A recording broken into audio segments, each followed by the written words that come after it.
Hello dear students. So today we will discuss about the effect of asanas on curing asthma. So before proceeding further, first we will discuss about what is asthma. Asthma is a disease of lungs in which the airways become blocked or narrowed, causing difficulty in breathing. In asthma, the airways also swells up and produce extra mucus. It usually triggers coughing, sneezing, whistling, and shortness of breath. The coughing usually occurs at night or early in the morning. The excessive amount of mucus in the passage further narrows the airways because it is sticky and thick. For some people, it can be minor, whereas for others, it can be a major problem that can hinder their daily activities and usually lead to a life threatening asthma attack. Asthma is such a disease that it cannot be cured or treated, but its symptoms can be controlled. Asthma can be allergic or non allergic. Asthma may be due to genetic factor. These are there are substances that causes allergies like irritants in the air including smoke from cigarettes, wood fire, strong fumes, spray, perfumes, scented soap, etc. Respiratory infections such as cold flu, sore throat, and sinus infection, exercising in cold air, exercise include asthma. That some medications such as beta blockers, aspirin, non steroids, anti inflammatory drugs, etc. Asthma can be prevented as well as cured if the some following asanas are practiced regularly. So, under this, we will discuss about some asanas like Sukhasan, Chakrasan, Gomukhasan, Parvatasan, Bhujangasan, Paschimottan Asan, and Matsyasan. So, we will discuss about all these asanas today. First, we will discuss about Matsyasan. As you seen in the picture, you have to be in Padmasan. Then you have to hold your toes with your hands and you have to fall back and rest your head to the ground and make a arc on your back. So procedure is sit down. Procedure is for performing asana. This asana, sit in Padmasan, then lie down in spine position and make an arc behind. Hold your toes with your fingers and of your hands. Stay for some times in this position. So this is the procedure how will you will do this asana. Perform this asana. Now we will discuss about some benefits. It is helpful in curing back pain, knee pain, and tonsillitis. It also cures the defects of eyes, skin diseases, can also be cured if we practice this asana regularly. This asana is helpful for the treatment of diabetes. It helps in relieving tension in the neck and shoulders. It provides relief from respiratory disorders by encouraging deep breathing It improves posture. It is the best asana to get relief from asthma. And we will discuss about some contradictions. Avoid doing this asana if you are having high or low blood pressure. People suffering from migraine, insomnia should also refrain from performing this asana. The individual who have neck injury or lower back problems should not perform this asana. So this is all about Matsyasana. Now we will proceed to our next asana, that is Bhujang Asana. We will also known as snake pose. So first we will discuss about the procedure. How will you do this asana? In this asana, the shape of the body remains like a snake. That is why it is called Bhujang Asana. In order to perform this asana, lie down on the belly or proline position on the ground. Keep your hands near to the shoulders. Keep your legs close together. Now, straighten up your arms slowly. Raise the chest. Your hand should be backwards. Keep this position for some time. Then come to the former position. For good result, perform this asana 3 to 5 times daily. So this is the procedure. Now we will discuss about some benefits of Bhujang Asana. It elevates obesity. It provides strength and agility. It gives relief from disorders of the urinary bladder. It cures the diseases of liver. It improves blood circulation.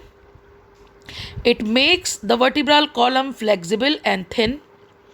It cures gas disorders, constipation, and indigestion. It strengthens the muscles of hands. So these are the benefits of Bhujangasana. Now discuss some contradictions. This asana should be avoided by people who suffer from hernia, back injuries, headache, and recent abdominal surgeries.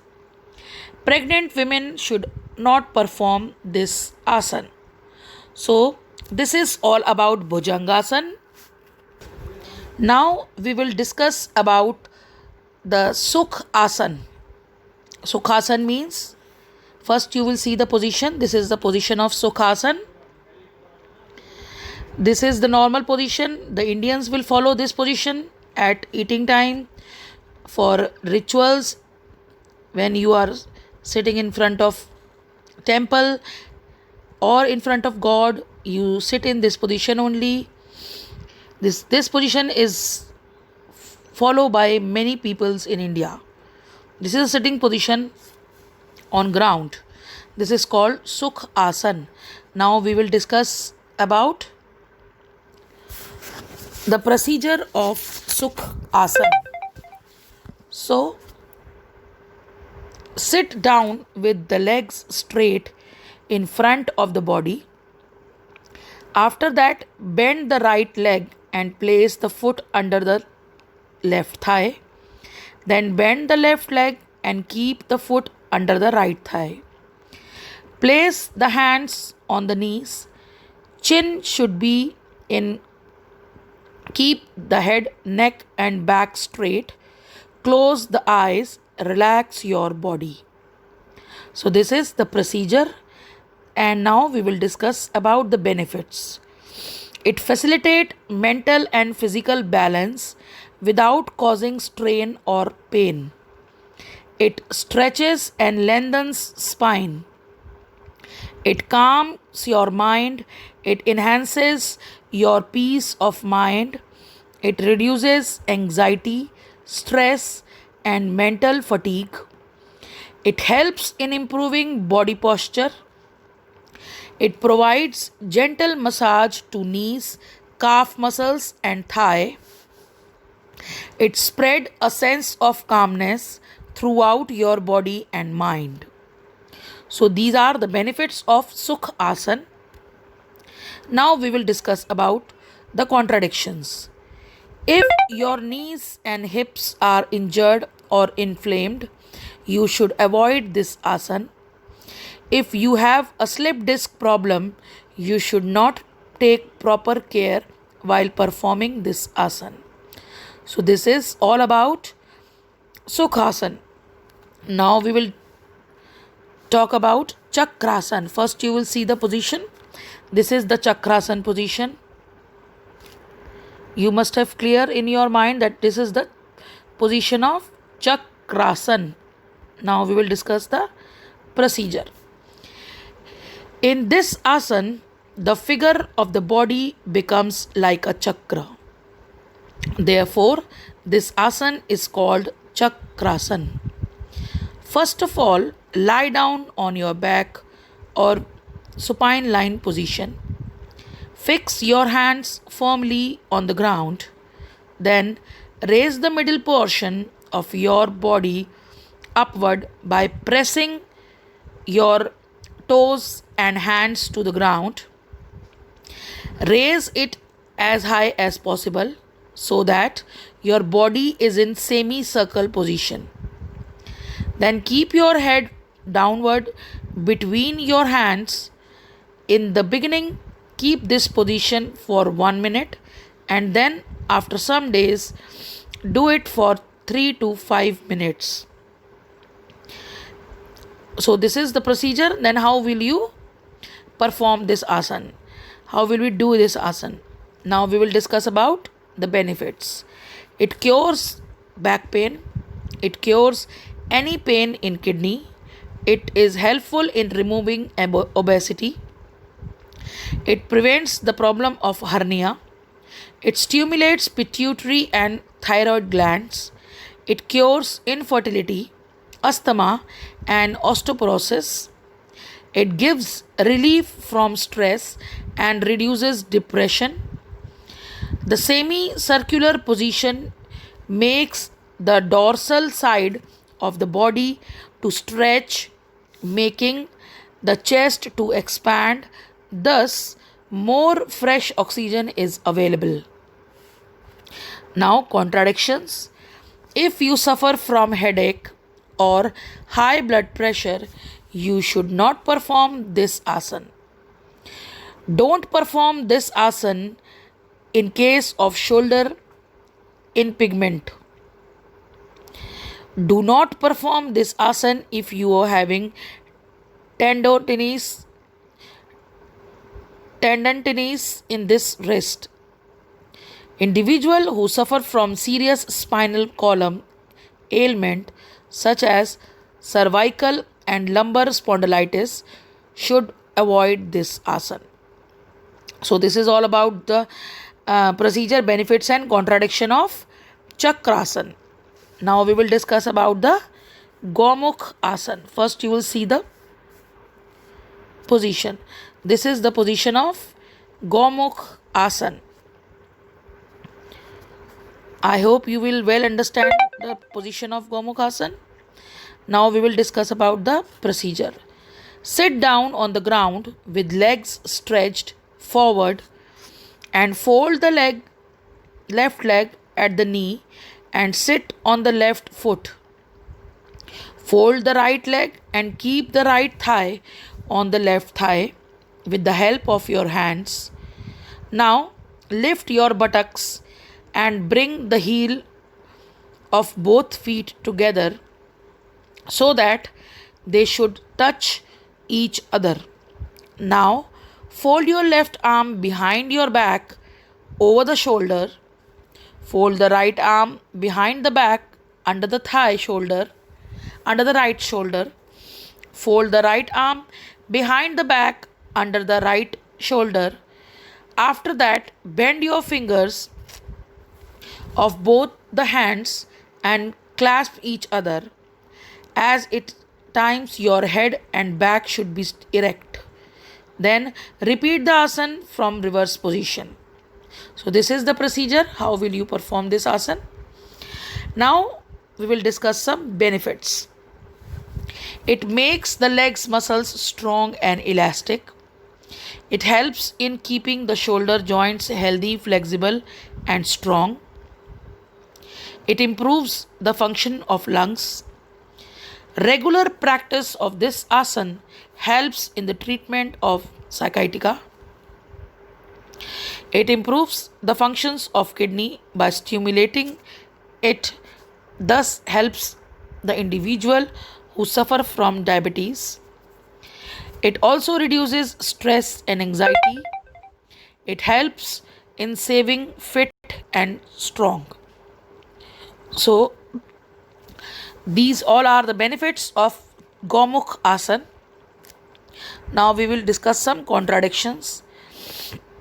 The individual who suffer from shoulder, knee or back pain should avoid this asana.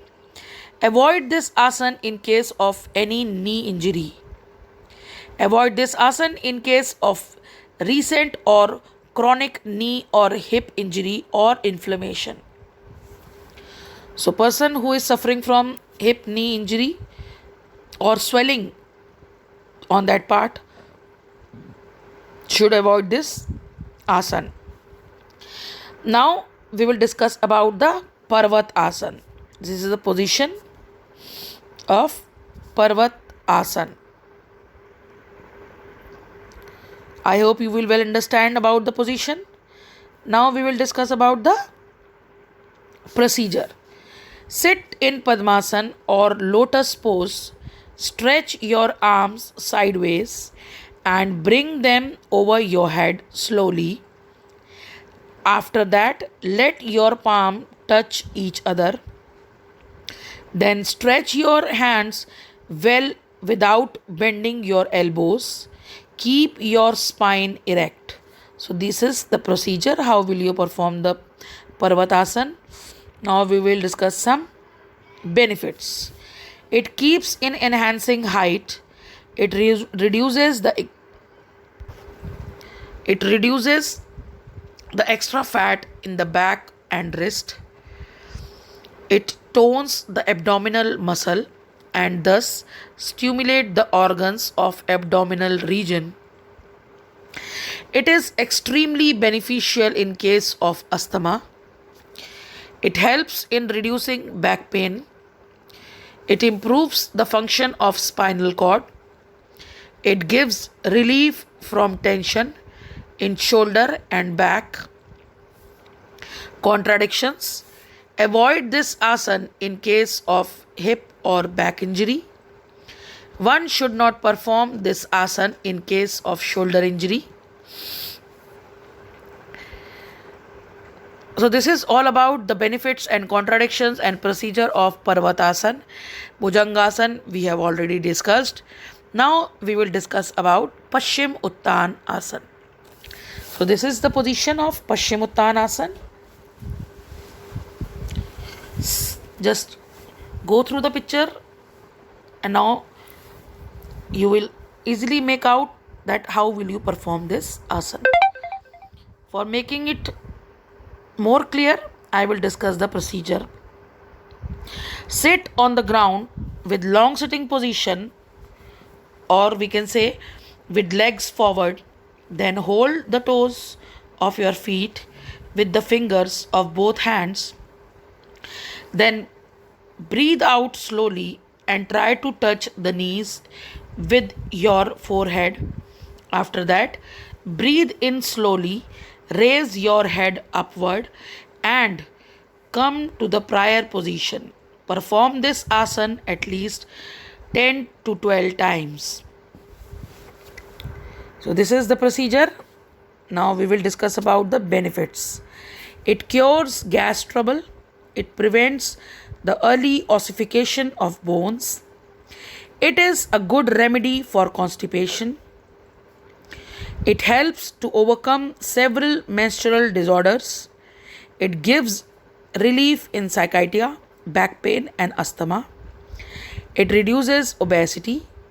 It is helpful in all abdominal disorders. It is helpful in removing skin diseases. vertebra becomes flexible and healthy.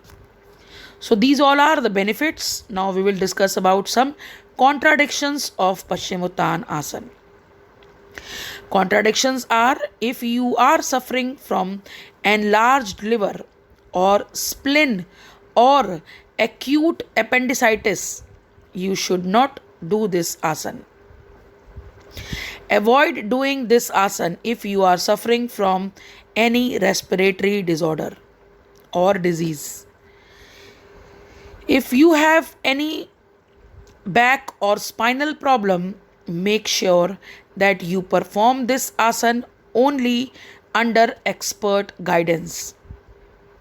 So this is all about Paschimottanasana, their procedure, benefits and contradictions. Matsyasana we have already discussed. So this is all about the asanas who are beneficial for the patients of asthma.